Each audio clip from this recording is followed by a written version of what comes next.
La parole. Merci, Monsieur le Président. Monsieur le Ministre, c'était annoncé. Vous nous présentez donc aujourd'hui un second paquet de mesures fédérales de lutte contre le tabac, après celles dont nous avons déjà discuté dans le cadre de la loi de 77. Alors ensemble, elles s'inscrivent dans une mise en œuvre de la stratégie interfédérale 2022-2028 pour une génération sans tabac du 14 décembre 2022. Alors c'est une série de mesures d'interdiction qui concernent maintenant la loi de 2009. On parle donc ici de nouveaux lieux où il sera désormais interdit de fumer. L'objectif, comme c'était d'ailleurs le cas pour les autres mesures votées dans cette commission la semaine dernière, est encore et toujours de dénormaliser au maximum la consommation de tabac, spécifiquement auprès des jeunes. Mais je le rappelle, car pour nous c'est essentiel, toutes ces mesures d'interdiction et de restriction, si elles doivent être prises, elles doivent nécessairement s'accompagner de mesures de sensibilisation et d'accompagnement. Une approche globale est donc indispensable. Et comme je l'ai dit, la lutte contre le tabac reste complexe. Je rappellerai d'ailleurs à nouveau les échecs des plans tabac et alcool par le passé. Alors à nouveau, certains diront que cela ne va pas assez loin, que les interdictions auraient pu être beaucoup plus nombreuses, que cela aurait pu être plus ambitieux, et d'autres au contraire diront que cela va trop loin, que ces interdictions sont trop compliquées à mettre en œuvre, que ces interdictions seront contournées et au final qu'elles ne seront pas suffisamment contrôlées. Quoi qu'il en soit, pour notre groupe, ces mesures constituent aujourd'hui une nouvelle étape importante en matière de dénormalisation du tabac en faveur d'une génération sans tabac, et elle clarifie également un certain nombre de choses. Je pense par exemple à l'interdiction de fumer dans tous les transports professionnels de passagers.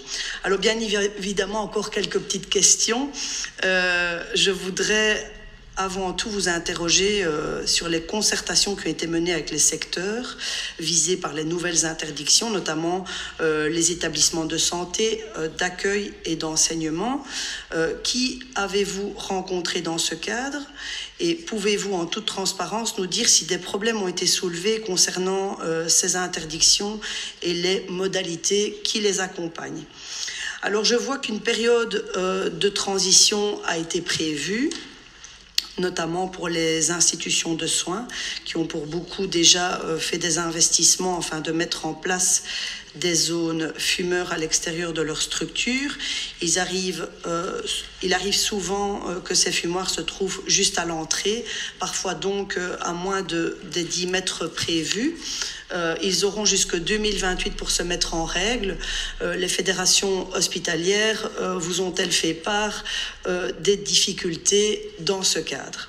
Alors concernant les contrôles relatifs à ces nouvelles interdictions, on parle d'un rayon de 10 mètres aux entrées et sorties des établissements de santé, d'accueil et d'enseignement, ainsi que des bibliothèques publiques.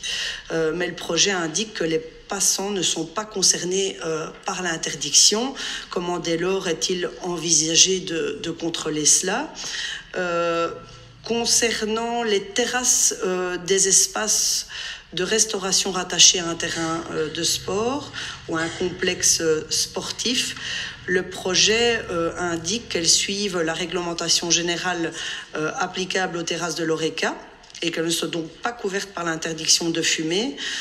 Cela veut-il dire que l'interdiction ne vaut pas même si les spectateurs peuvent y regarder le match? Et au-delà des interdictions, je le répète à chaque fois, il faut également pouvoir aider les fumeurs à arrêter de fumer.